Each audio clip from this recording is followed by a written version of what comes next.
संतों के वचन है कि आप एक चित होकर प्रभु की महिमा गाओ और वे आपकी हर बिगड़ी बात को संवार लेंगे। जय सच्चिदानंद जी। आज का शुभ सत्संग 10 सितंबर दिन बुधवार श्री आनंदपुर दरबार से पूज्य महात्मा जी के द्वारा बड़े ही श्रद्धा भाव से फरमाया गया है। आज के सत्संग का शीर्षक है गुरु का महत्व। तो चलिए श्री सद्गुरु देव जी महाराज जी के शुभ दर्शन करते हुए और पावन आशीर्वाद प्राप्त करते हुए आज के इस सत्संग का पूरा लाभ उठाएं।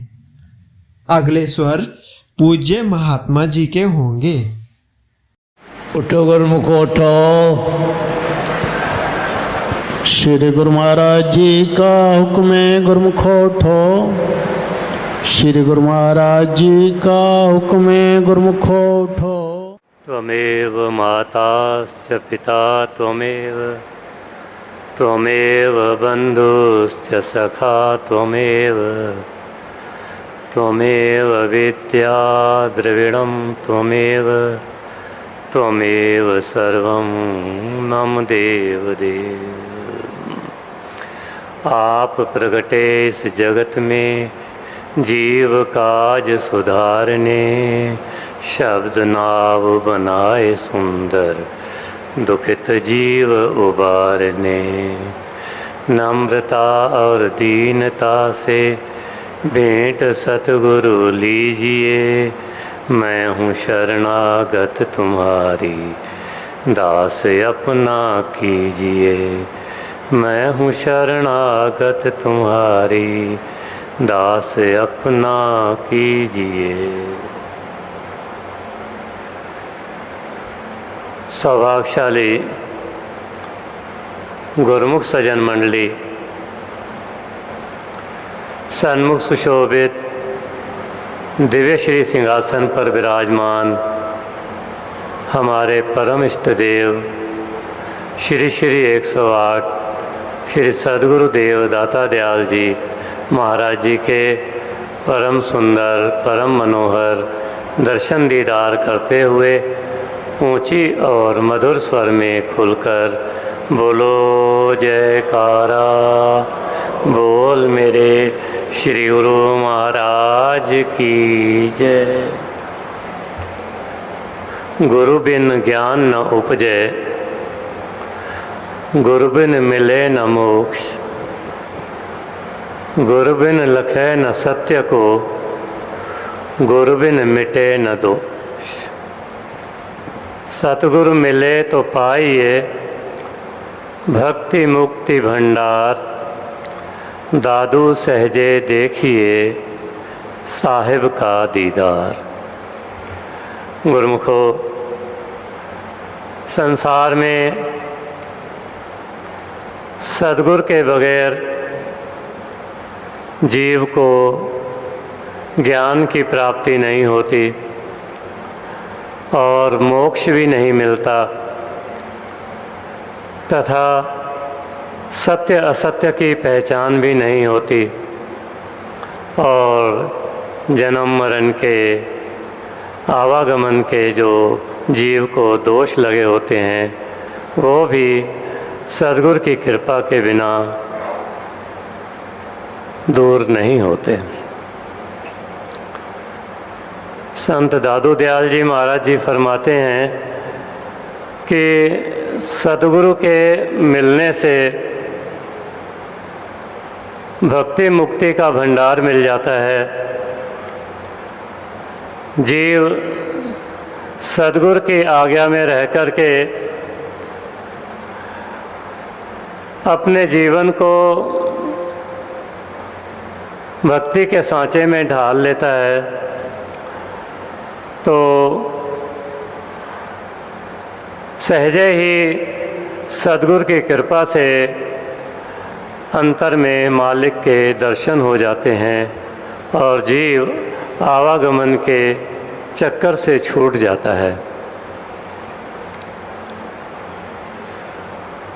भक्तिमती सहजोबाई जी फरमाती हैं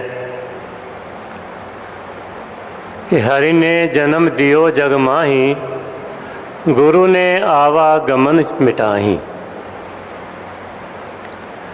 सदगुरु की कृपा से ही 84 का बंधन छूटता है, आवागमन का चक्र छूटता है।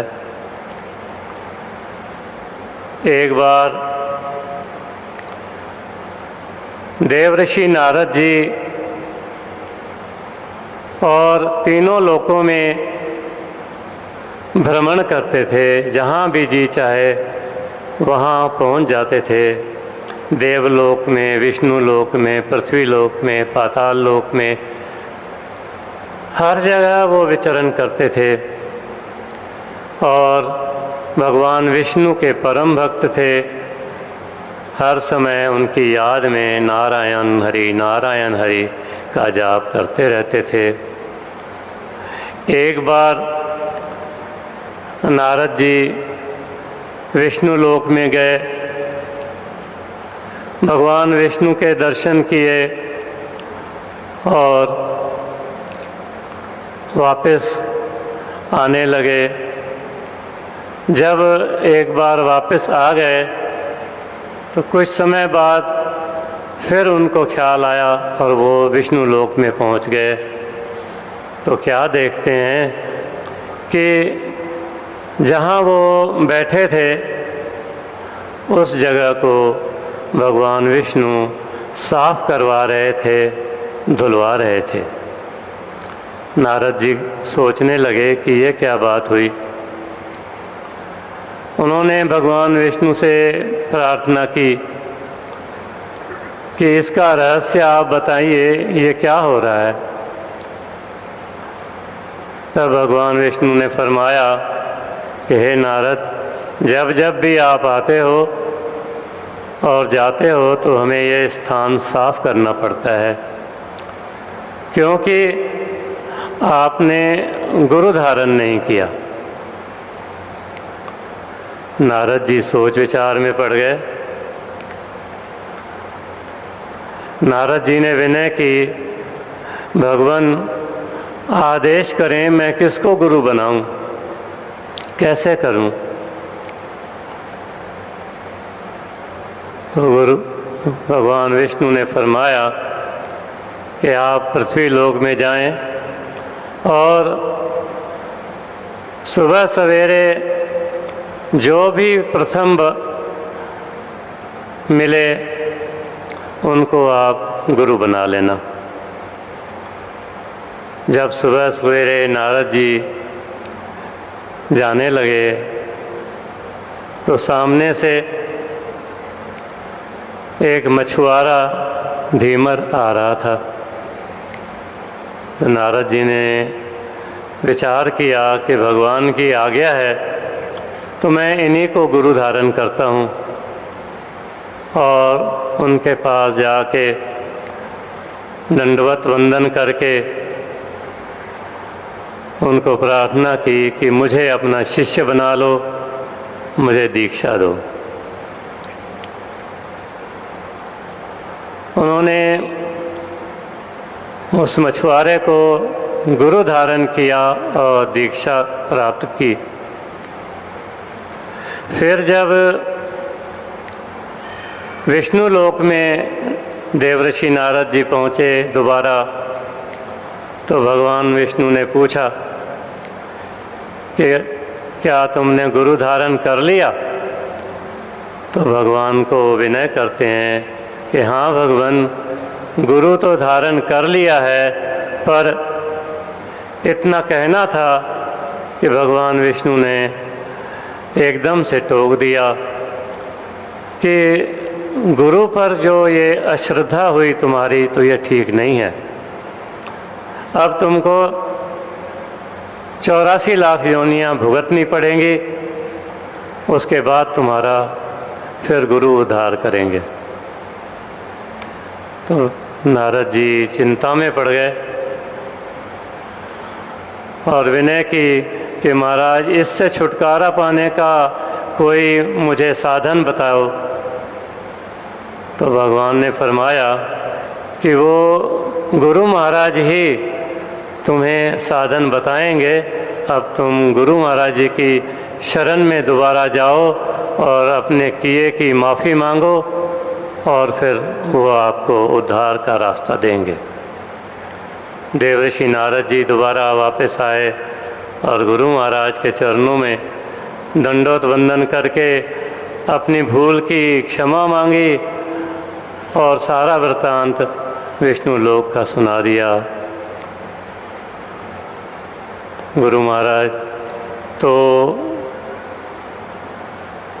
कृपालु होते हैं, दयालु होते हैं, जीव की सुनते हैं और उसका समाधान भी करते हैं। तो गुरु महाराज जी ने नारद जी के कान में कुछ वचन फरमाए,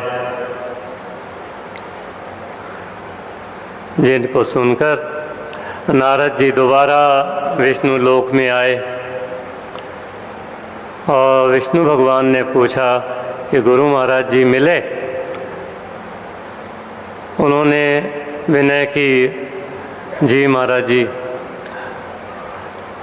आप ने हुक्म किया है कि 84 लाख योनियाँ भुगतनी हैं, तो कृपा करके इस 84 का जो नक्शा है वो मुझे बनाकर दिखाएं, ताकि मुझे पता लगे कि मैंने क्या करना है, कैसे करना है। भगवान तो अंतर्यामी होते हैं, अंदर ही अंदर मुस्कराए और नारद जी को वो 84 लाख योनियों का नक्शा खींच के नीचे बता दिया।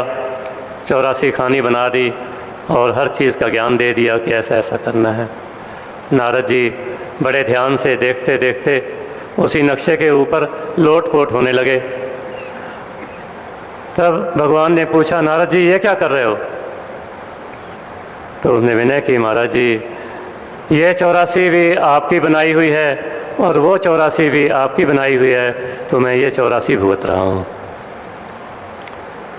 गुरुमुखो, सदगुरु जीव को भवसागर से पार होने का रास्ता बतला देते हैं। जीव उस पर चल करके भवसागर को पार कर सकता है, 84 के बंधन से आज़ाद हो सकता है।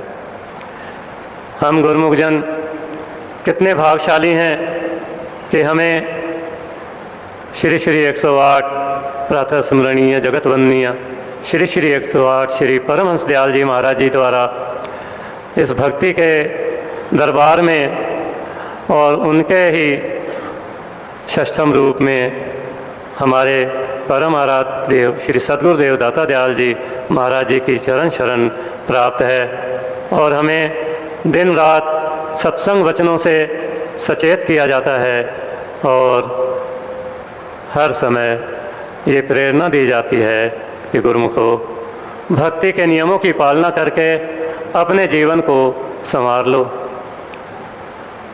जो भक्ति के नियम हैं, श्री आरती पूजा, सत्संग सेवा, सुमरन ध्यान और भजन अभ्यास, तो महापुरुषों ने हमारी जीव आत्मा के कल्याण के लिए ऐसे साधन बना दिए हैं। तो हम गुरुमुखों का ये कर्तव्य हो जाता है कि नित्य नियम से, श्रद्धा से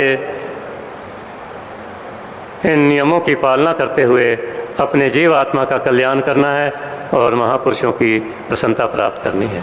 बोलो जयकारा बोल मेरे श्री गुरु महाराज की।